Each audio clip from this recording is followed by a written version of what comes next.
Hello friends, എല്ലാവർക്കും നമസ്കാരം. നിങ്ങളേവരും കാത്തിരിക്കുന്ന രേവതിയുടെയും സച്ചിയുടെയും ഇന്നത്തെ വിശേഷത്തിലേക്ക് എല്ലാ കൂട്ടുകാർക്കും സ്വാഗതം. എല്ലാവർക്കും നല്ലൊരു ദിവസം ആശംസിച്ചുകൊണ്ട് തന്നെ നമുക്ക് ഇന്നത്തെ സൂപ്പർ ഹിറ്റ് വിശേഷത്തിലേക്ക് കടന്നാലോ. അപ്പോൾ അതിനു മുമ്പായിട്ട് ആരെങ്കിലും നമ്മുടെ ഈ ചാനലെ ആദ്യമായിട്ട് കാണുന്നുണ്ടെങ്കിൽ ഒന്ന് സബ്സ്ക്രൈബ് ചെയ്ത് വെച്ചോളൂ കേട്ടോ. അതിനൊപ്പം മാക്സിമം എല്ലാവരും നമ്മുടെ വീഡിയോ ഇഷ്ടപ്പെടുന്നുണ്ടെങ്കിൽ ഒരു ലൈക്കും കൂടി അടിച്ചിട്ട് പോകാൻ മറക്കരുത്. അപ്പോൾ നമുക്ക് നേരെ വിശേഷത്തിലേക്ക് തന്നെ കിടക്കാൻ. ഇപ്പോൾ തുടങ്ങുമ്പോൾ തന്നെ കാണിക്കുന്ന നമ്മുടെ സച്ചിനെ അച്ഛമ്മേനെയാണ് കേട്ടോ.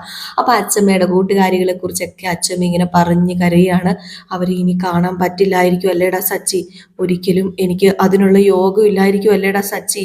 സ്കൂളിലും അതുപോലെ തന്നെ നാട്ടിലും എന്നും ഞങ്ങൾ ഒന്നിച്ചായിരുന്നു കളിച്ച് വളർന്നത്. ഒരേ ക്ലാസ്സിൽ അടുത്തടുത്തിരുന്ന ഞങ്ങൾ പഠിച്ചത്. ഒന്നിച്ച് കളിച്ചു, അതുപോലെ ഒന്നിച്ച് ഭക്ഷണം കഴിച്ചു, ഒന്നിച്ചായിരുന്നു എല്ലാം. ഒരു വീട്ടിലെ കുട്ടികളെ പോലെയായിരുന്നു ഞങ്ങൾ കഴിഞ്ഞിരുന്നത്. അത്രയ്ക്ക് സന്തോഷമായിരുന്നു. ദേ എല്ലാവരും കാവിലെ ഉത്സവത്തിലേ പോകുമ്പം ഞങ്ങളും വീട്ടിൽ പറയാതെ പോകും. തിരിച്ചു വരുമ്പോൾ വഴി തെറ്റിപ്പോയതും അതുപോലെ രാത്രിയായിട്ടും കാണാത്തപ്പം വീട്ടുകാരും നാട്ടുകാരും ഒക്കെ ചേർന്ന് ഞങ്ങളെ തേടി ഇറങ്ങിയതും. പിന്നെ ഉണ്ടല്ലോ, മയിലാടം കുന്നിന്റെ മുകളിലെ പേടിച്ച് വിറച്ച് ഞങ്ങൾ പരസ്പരം അങ്ങോട്ടും ഇങ്ങോട്ടും കെട്ടിപ്പിടിച്ച് ഇരുന്നതും വീട്ടുകാര് വന്ന് ഞങ്ങളെ കൂട്ടിക്കൊണ്ട് പോയതും ഒക്കെ ഇന്നലെ കഴിഞ്ഞതുപോലെ മനസ്സിലുണ്ടടാ. അതൊക്കെ മനസ്സിലിരിക്കുക. അതൊക്കെ ഒരു ഒരു എന്തോ ഒരു രസമായിരുന്നു. അച്ഛന്മാരുടെ കയ്യിൽ നിന്നും അമ്മയുടെ കയ്യിൽ നിന്നൊക്കെ ഒത്തിരി തല്ലൊക്കെ കിട്ടി. എങ്കിലും ഭയങ്കര സന്തോഷമായിരുന്നു അവരോടൊപ്പമുള്ള യാത്രയും അവരോടൊപ്പമുള്ള സമയവും ഒക്കെ. പിന്നെ നട്ടുച്ചത്തെ വെയിലില്ലേ, ആ വെയിലൊന്നും ഞങ്ങൾക്ക് ഒരു പ്രശ്നമല്ല. അതൊക്കെ ഞങ്ങൾ പൂനിലാവാക്കും. ആ കുട്ടിക്കാലത്തേക്കാൾ നല്ല ഓർമ്മകളൊന്നും ഇല്ല സച്ചി. പക്ഷേ ആ സന്തോഷത്തിന് ആയുസ് കുറവായിരുന്നു. ഒത്തിരി നാളൊന്നും ആയുസ് ഉണ്ടായിരുന്നില്ല. എല്ലാവരും പകല് മാറി മാറി എവിടെയൊക്കെയോ പോയി. ഒന്നായി കഴിഞ്ഞവര് പിന്നെ മൂന്നായിട്ട് കഴിയേണ്ട വന്നു. പിന്നെ ഈ മൂന്നായിട്ട് പോകുന്നതിന്റെ വേദന ഉണ്ടല്ലോ, അത് വല്ലാത്തൊരു വേദന തന്നെയാ. അത് പറഞ്ഞറിയിക്കാൻ പറ്റത്തില്ല. അവർക്കും ഇപ്പൊ ഈ സങ്കടം കാണുമായിരിക്കും അല്ലേടാ സച്ചി. അവരും ഇപ്പം ഇതൊക്കെ ഓർക്കുന്നുണ്ടായിരിക്കും അല്ലേ. അച്ഛമ്മേ, അവർക്കും കാണുന്നേ ഈ ഒരു സ്നേഹവും അതുപോലെ തന്നെ വിഷമവും ഒക്കെ. ചുറ്റും നോക്കിക്കഴിഞ്ഞാല് ഒത്തിരി സ്നേഹബന്ധങ്ങളുണ്ട്. എന്നിട്ടും നമ്മളെ ആരും മൈൻഡ് ചെയ്യാറില്ല, സ്നേഹിക്കാറില്ല. എന്നിട്ട് എന്തേ, നമ്മുടെ ആരും അല്ലാത്തവര് നമ്മളെ എല്ലാമായിട്ട് മാറും. രക്തബന്ധം ഒന്നും ഒരു ബന്ധമല്ല. അല്ല, അച്ഛമ്മ പറയാറുണ്ടല്ലോ, രക്തബന്ധം പോലെ അതിനേക്കാളും വലുതാണ് സ്നേഹബന്ധം എന്ന്. അങ്ങനെയാ കുട്ടിക്കാലത്ത് എന്നെ അവരൊക്കെ കൂടി പഠിപ്പിച്ചത്. എൻ്റെ കല്ലുമൊക്കെ എന്നെ അങ്ങനെയാ പഠിപ്പിച്ചത് എന്നൊക്കെ പറഞ്ഞിട്ട് ഇങ്ങനെ ഓരോ കാര്യങ്ങളൊക്കെ പറയുകയാണ് കേട്ടോ. അപ്പോഴത്തേക്കും നമ്മുടെ അച്ഛമ്മ വീണ്ടും പറഞ്ഞു, ഞാൻ എവിടെ പോയാലും പുസ്തകത്തിനകത്ത് വെച്ച് ഈ ഫോട്ടോ കൊണ്ടുപോകും. അപ്പൊ എന്തോ അവരെൻ്റെ കൂടെ തന്നെ ഉള്ളതുപോലെ എനിക്ക് തോന്നും. പ്രത്യേകിച്ചൊരു ബലവാ ഈ ഫോട്ടോ കൂടെ കൊണ്ട് നടക്കുമ്പം. ഇപ്പം അവരെവിടെയാണാവോ? അവര് അവര് ജീവിച്ചിരിപ്പുണ്ടോ, അതോ ഇനിയിപ്പോ ഈ ലോകത്തുനിന്ന് പോയോ? ഓ, ഇല്ലില്ലില്ല, എന്നെ പോലെ എവിടെയെങ്കിലും ജീവിച്ചിരിപ്പുണ്ടായിരിക്കും അല്ലേടാ മോനെ. ഏ അല്ലേടാ സച്ചി, നീ പറയടാ എന്നൊക്കെ പറയുകയാണ്. അപ്പോഴത്തേക്ക് നമ്മുടെ സച്ചി ആന്നേ. എന്നിട്ട് നമ്മുടെ അച്ഛമ്മ പറഞ്ഞു, ഒരാഗ്രഹമേ ഉള്ളൂ എനിക്ക്. ഞാൻ കണ്ണടയ്ക്കുന്നതിന് മുമ്പ് എൻ്റെ കല്ലൂനെയും ദാച്ചുവിനെയും ഒന്ന് എനിക്ക് കാണണം. ഒരു നോക്ക് കാണണം, എവിടെയെങ്കിലും വെച്ച്. അതാ എൻ്റെ ആഗ്രഹം. ഈ ജന്മത്ത് അത് നടക്കുമെന്നൊന്നും അറിയില്ല. ദൈവം അവരൊന്ന് കാണിച്ചു തന്നെങ്കിലേ എനിക്ക് ഒരുപാട് സന്തോഷമായേനെ. പിന്നെ എന്നും ഞാൻ ദൈവത്തിനോട് പ്രാർത്ഥിക്കുന്നില്ലേ, എന്നിട്ടും ഭഗവാൻ എന്തേ വിളി കേൾക്കാത്തത്? ഇതുവരെ എനിക്ക് അവരെ കാണാൻ സാധിച്ചില്ലല്ലോ. അപ്പോഴത്തേക്ക് നമ്മുടെ സച്ചി പറഞ്ഞു, അച്ഛമ്മ ഇത് എന്താ അച്ഛമ്മ? അച്ഛമ്മ കരയാതെ, ഇതെന്താ ഇമോഷണൽ ആകുന്നത്? എവിടെയെങ്കിലും വെച്ച് എന്നെങ്കിലും ഒരു ദിവസം അച്ഛമ്മ അവരെ കാണും. അതുപോലെ അച്ഛമ്മയ്ക്ക് പറയാനൊക്കെ എളുപ്പമാ. ഇത്രയും നാളായിട്ട് കണ്ടില്ല, ഇനി എന്ന് കാണാനാ? പോട്ടെ. ആ എൻ്റെ ജീവിതവും എൻ്റെ വിധിയും ഒക്കെ ഇതായിരിക്കാം. അതുകൊണ്ട് പോട്ടെ മോനെ എന്നൊക്കെ പറഞ്ഞ് പതുക്കെ എണീറ്റ് നമ്മുടെ അച്ഛമ്മ റൂമിലേക്ക് പോവുകയാണ്. സച്ചിക്ക് ഇതങ്ങോട്ട് മനസ്സിൽ വല്ലാണ്ട് അങ്ങ് തട്ടുകയാണ് കേട്ടോ. അപ്പൊ അച്ഛമ്മയ്ക്കും ഉണ്ട് ആഗ്രഹങ്ങൾ, അച്ഛമ്മയുടെ കൂട്ടുകാരിനെ കാണണം എന്നൊക്കെ, കൂട്ടുകാരെ കാണണം എന്നൊക്കെ അച്ഛമ്മയ്ക്കും ആഗ്രഹമുണ്ട്. അപ്പൊ അതുകൊണ്ട് എന്താ, നമ്മുടെ സച്ചി ഒരു തീരുമാനം എടുക്കുകയാണ്, എങ്ങനെയെങ്കിലും അച്ഛമ്മേനെ ആ കൂട്ടുകാരെ ഒന്ന് കാണിക്കണം. അപ്പൊ ഇനി നമ്മുടെ സച്ചി അതിനേക്കുള്ളൊരു കുറച്ച് വഴികളൊക്കെ ഇങ്ങനെ കണ്ടുപിടിക്കുകയാണ് കേട്ടോ. എന്നിട്ട് ആ ഫോട്ടോ ഇങ്ങനെ നോക്കി തന്നെ ഇങ്ങനെ നമ്മുടെ സച്ചി നിൽക്കുകയാണ്, എന്താ ഇതിനൊരു പോം വഴി എന്ന് ആലോചിച്ചുകൊണ്ട്. അപ്പൊ ഈ സീൻ കഴിഞ്ഞ് പിന്നെ കാണിക്കുന്ന സീൻ എന്ന് പറഞ്ഞാല് നല്ലപോലെ നേരം വെളുത്ത് വരികയാണ്. പരപരാ നേരം വെളുത്ത ഉടനെ ഒരു കൊട്ട പൂവൊക്കെ ആയിട്ട് നമ്മുടെ രേവതി ഇങ്ങനെ ഇരിക്കുക.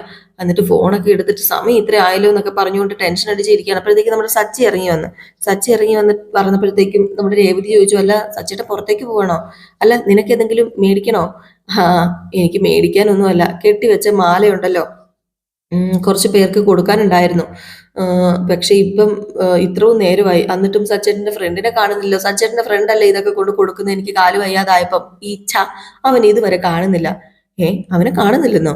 എന്നാ പിന്നെ ഞാൻ വിളിച്ചു നോക്കാന്ന് പറഞ്ഞുകൊണ്ട് നമ്മുടെ സച്ചി വിളിച്ചുകൊണ്ടിരുന്നപ്പോഴത്തേക്കുമാണ് നമ്മുടെ ഈച്ച രംഗത്ത് വന്നു കേട്ടോ. അങ്ങനെ ഈച്ച എത്തി. ഈച്ച നല്ല ചിരിയൊക്കെ പാസ്സാക്കി രാവിലെ വരികയാണ്. ഏതായാലും വന്ന ഉടനെ തന്നെ നമ്മുടെ ഈച്ചയുടെ ഫോൺ ഇങ്ങനെ വൈബ്രേറ്റ് ചെയ്യാണ്. നമ്മുടെ സച്ചിയാ വിളിക്കുന്നത്. അപ്പൊ വൈബ്രേറ്റ് ചെയ്യുമ്പോഴത്തേക്കും പെട്ടെന്ന് നമ്മുടെ ഈച്ച ഇങ്ങനെ വിറച്ചപ്പോഴത്തേക്കും എന്താ ഇത്, എന്താ ഈച്ച കാണിക്കുന്നതെന്ന് ചോദിച്ചു കഴിഞ്ഞപ്പോഴത്തേക്കും, അയ്യോ ഈ വൈബ്രേറ്റ് താങ്ങാനുള്ള ശക്തി പോലും എനിക്കില്ല, ഇത് ഏത് ദ്രോഹിയാ വിളിക്കുന്നതെന്ന് പറഞ്ഞ് നോക്കിയപ്പോഴത്തേക്കും നമ്മുടെ സച്ചിയാണ് കേട്ടോ. അപ്പം സച്ചി ചോദിച്ചു, നീ ആയിരുന്നോ, എന്താണ് കാര്യം? അതെ, നമുക്ക് കുറച്ചു ദിവസം വിറക് അടുപ്പിൽ പാചകം ചെയ്ത് കഴിച്ചാലോ? അപ്പോഴത്തേക്കും ഈച്ച പറഞ്ഞത് നല്ലതാണല്ലോ, ആരോഗ്യ സംരക്ഷണത്തിന് നല്ലതാണല്ലോ. അപ്പോഴത്തേക്ക് രേവതി പറഞ്ഞു, അതിനിവിടെ വിറകില്ലല്ലോ, വിറക് വിറകിന് ഇനി എന്ത് ചെയ്യും?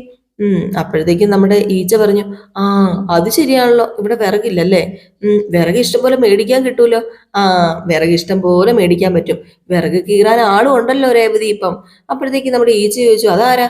നീ നീ തന്നെ. അയ്യോ, വിറക് വെട്ടാൻ എന്നെ കൊണ്ട് പറയരുതേ, നിന്റെ അച്ഛമ്മയുടെ കീഴിൽ ഞാൻ കുറേ വിറക് വെട്ടി വെട്ടി വെട്ടി വെട്ടി വെട്ടി സത്യം പറഞ്ഞ് ഈ വിറക് പോലെ ഞാനായത്. എടാ, നീ ഒരു കാര്യം മനസ്സിലാക്കടാ, നിന്റെ ആരോഗ്യം അതല്ലേ വലുത്, ആരോഗ്യത്തിന് വിറക് വെട്ടുന്നത് നല്ലതാണ്. വേണ്ട വേണ്ട, എനിക്ക് ഈ ആരോഗ്യം മാത്രം മതി. ദേ രേവതി, ആ പൂ ഇങ്ങ് തന്നെ, ഞാൻ അത് കൊണ്ടു കൊടുക്കാം, ഇങ്ങതാ. അപ്പോഴത്തേക്ക് നമ്മൾ സച്ചു പറഞ്ഞു, വേണ്ട വേണ്ട വേണ്ട വേണ്ട, രേവതി കെട്ടിവെച്ച് ആ ഒരു മാലകളെല്ലാം ഞാൻ കൊണ്ടു കൊടുത്തോളാം. ഈച്ചെ, നീ ഒരു കാര്യം ചെയ്യ, നീ വിറക് വെട്ട. അപ്പോഴത്തേക്ക് രേവതി പറഞ്ഞു, എന്നാ പിന്നെ ശരി, നമുക്ക് വിറക് വെട്ടല്ലേ ഈച്ചെ? അയ്യോ വേണ്ട, എനിക്ക് വയ്യ, ഇവിടെ മഴവൊന്നുമില്ലല്ലോ, പിന്നെ എങ്ങനെയാ? ഇവിടെ മഴവില്ലാത്തതിന്റെ ഒറ്റ കാരണത്താലാണ് ഞാൻ ഇങ്ങോട്ടേക്ക് വന്നത്. ആര് പറഞ്ഞു ഇവിടെ മഴവില്ലെന്ന്? ഇവിടെ മഴവുണ്ടെന്നേ, നീ വന്നതോടെ പുതിയ മഴവ് മേടിച്ചു. ദേ ഞാൻ ഈ പൂ എടുത്തോണ്ട് പോവുക എന്ന് പറഞ്ഞുകൊണ്ട് നമ്മുടെ ഈച്ച ആ പൂ എടുത്തോണ്ട് ഒറ്റ ഓട്ടം ഓടുകയാണ് കേട്ടോ. അവിടെ നിന്ന് കഴിഞ്ഞിട്ടുണ്ട് വിറക് കീറേണ്ടി വരും എന്നറിയാം. ഈച്ചയ്ക്കാണെങ്കിൽ വിറക് കീറുന്ന ഇഷ്ടവുമല്ല. അങ്ങനെ നമ്മുടെ ഈച്ച പൂ എടുത്തുകൊണ്ട് ഓടി. ഈ ഒരു സമയത്ത് നമ്മുടെ സച്ചി പറഞ്ഞു, അതെ ഞാൻ ഒന്ന് പോയിട്ട് വരാം, പിന്നെ ആ ഒരു ഹോസ്പിറ്റലിൽ കൊണ്ടുപോയവരൊക്കെ ഉണ്ടല്ലോ, അവരെ ഒന്ന് കാണണം.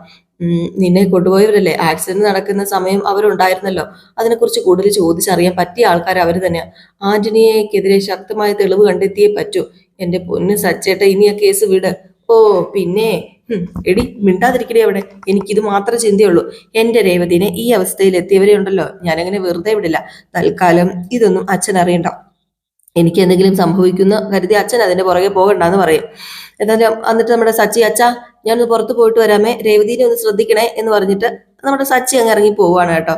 ഏതായാലും സച്ചി ആന്റണിയുടെ കാര്യങ്ങളൊക്കെ അന്വേഷിക്കാൻ വേണ്ടിയാ പോകുന്നത്. അപ്പോഴത്തേക്കും നമ്മുടെ രവീന്ദ്രൻ വന്നിട്ട്, എടാ നിക്കടാ, നീ പറഞ്ഞിട്ട് വേണോ എനിക്ക് എന്റെ മോളെ നോക്കാനായിട്ട്? ഓ, എന്റെ മോളെ നോക്കാനേ എനിക്ക് നന്നായിട്ട് അറിയാട്ടോ. അപ്പോഴത്തേക്ക് നമ്മുടെ സച്ചി പറഞ്ഞു, ഉവ്വേ. എടാ പോടാ, നീ ഉവ്വ് എന്നും വെക്കാതെ നേരത്തെയും കാലത്ത് ഇങ്ങോട്ട് എത്തിയേക്കണം കേട്ടോ. ആയിക്കോട്ടെ എന്ന് പറഞ്ഞിട്ട് നമ്മുടെ സച്ചി പോയി. അപ്പോഴത്തേക്ക് നമ്മുടെ രേവതി അവിടെ ഇരിക്കുക. രേവതിനെ പിടിച്ചുകൊണ്ട്, അതായത് രേവതിനെ വീൽ ചെയറിൽ കറക്കിയെടുത്ത് നമ്മുടെ രവീന്ദ്രന്റെ അകത്തേക്ക് കൊണ്ടുപോവാണ്. എന്നിട്ട് ചോദിച്ചു, നിനക്ക് എന്തെങ്കിലും കഴിക്കാൻ വേണോ? ഇപ്പൊ എനിക്കൊന്നും വേണ്ട, ദേ നല്ല കറി വെച്ചിട്ടുണ്ട്. അപ്പോഴത്തേക്കും പെട്ടെന്ന് നല്ല സ്മെല്ല് വന്നപ്പോഴത്തേക്കും നമ്മുടെ രേവതി പറഞ്ഞു, ഉള്ളിത്തീയിലാണല്ലേ, അന്ന് എനിക്ക് ഇച്ചിരി ചോറ് വേണം. എന്നാ പിന്നെ ബാ നമുക്ക് ചോറ് കഴിക്കാന്ന് പറഞ്ഞ് അകത്തേക്ക് പോവാണ്. ഈ സമയത്ത് പിന്നെ കാണിക്കുന്ന നമ്മുടെ സച്ചിനെയാണ്. സച്ചി ആ ആക്സിഡന്റ് രക്ഷിച്ചവരോട് ഇങ്ങനെ സംസാരിക്കുകയാണ്. അപ്പം വേറൊന്നുമല്ല അവരോട് സംസാരിക്കുന്നത്, കണ്ടാൽ തിരിച്ചറിയാവുന്ന എന്തെങ്കിലും അടയാളങ്ങൾ നിങ്ങൾ കണ്ടായിരുന്നോ? പേരോ സ്റ്റിക്കറോ എന്തെങ്കിലും നിങ്ങളുടെ ശ്രദ്ധയിൽപ്പെട്ടിരുന്നോ? ഇതിനിടയിൽ വേറൊരു സംഭവത്തിൽ ഞങ്ങൾ ഒരു കാറ് കണ്ടെത്തിയിരുന്നു. അന്ന് കാറിൽ പതിച്ചിരുന്ന സ്റ്റിക്കറാണ് കണ്ടെത്താൻ വേണ്ടി ഞങ്ങളെ സഹായിച്ചത്.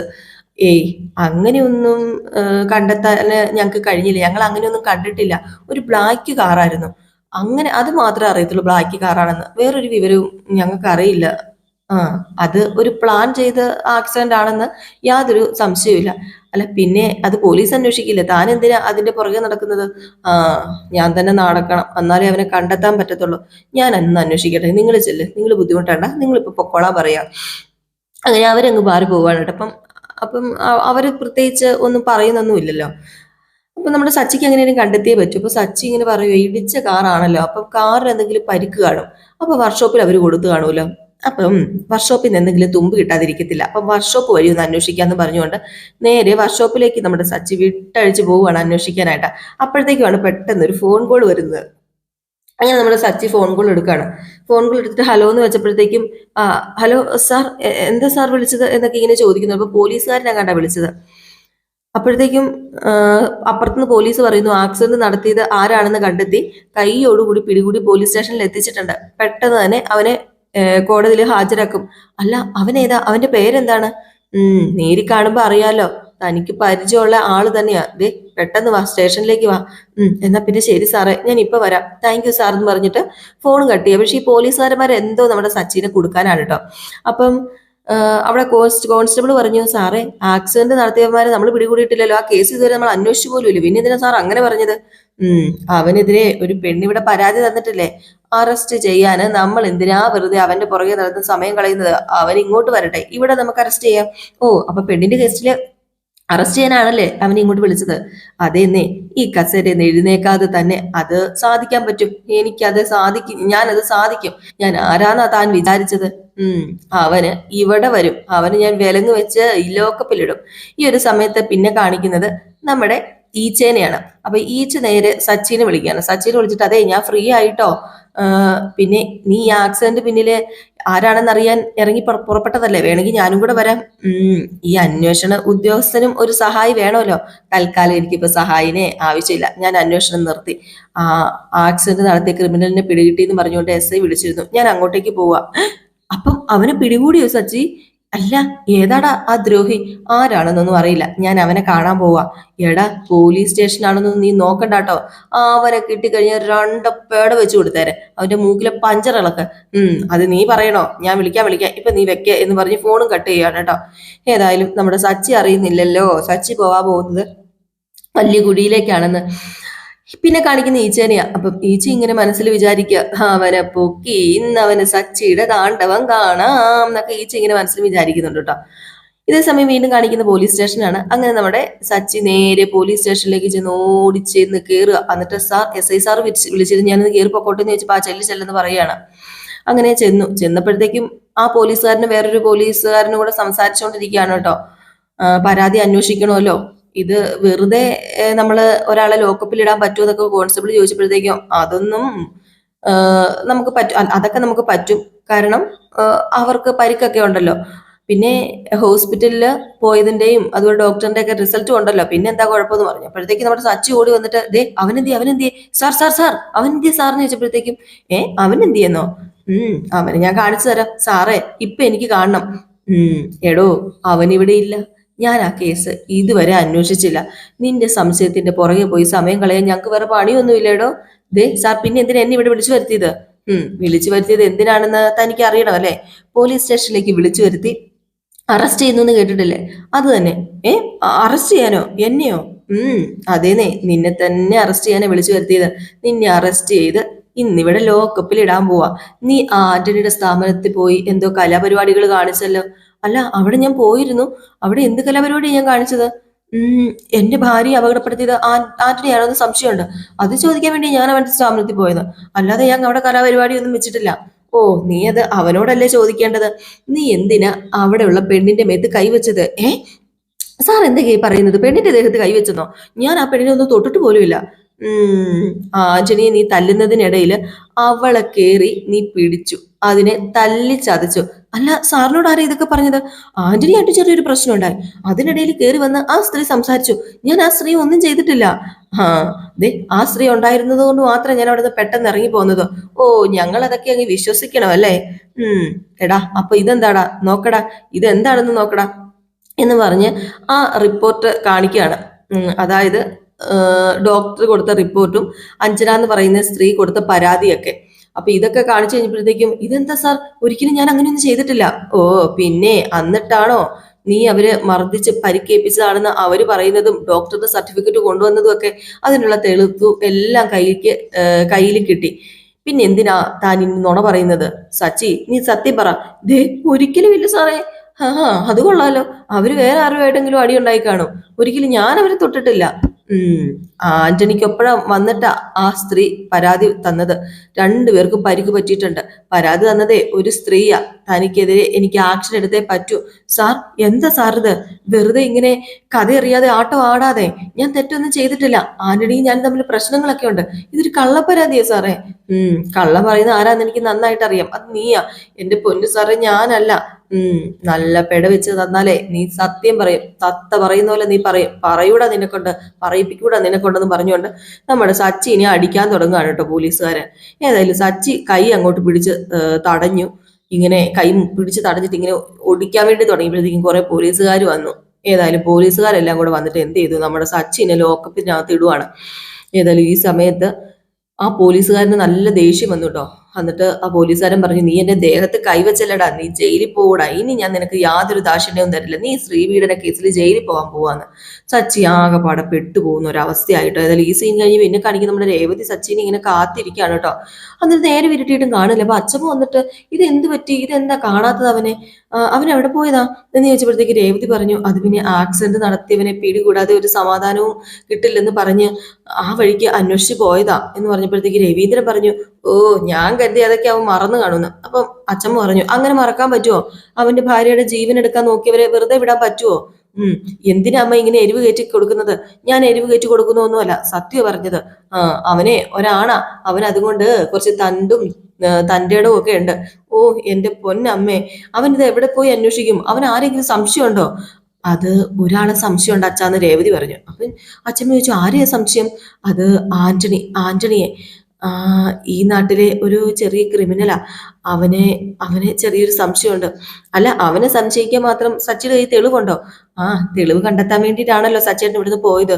ഓ, ഇനിയിപ്പോ ഇതിന്റെയൊക്കെ പുറകെ പോയിട്ട് അപകടത്തിൽ ചാടുമെന്നാ എനിക്ക് പേടി. അപ്പൊ അച്ഛൻ പറഞ്ഞു, ഒരു അപകടത്തിൽ ചാടത്തില്ല, നീ മിണ്ടാതിരിക്കുക.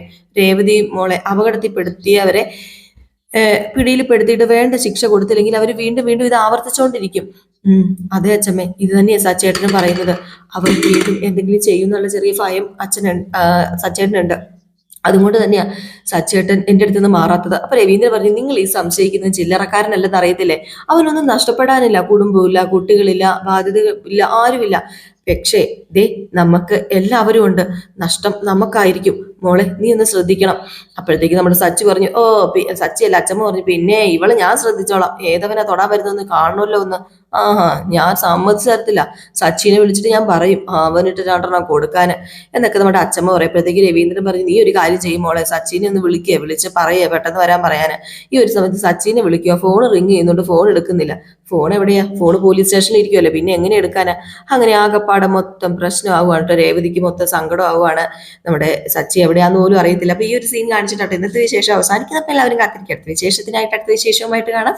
റിയൽ സ്റ്റോറിക്കകത്ത് ഇപ്പം നമ്മൾ അലീനയുടെ കഥ ഇടുന്നതായിരിക്കും. അപ്പൊ എല്ലാവർക്കും ടാറ്റാ, ബൈ ബൈ.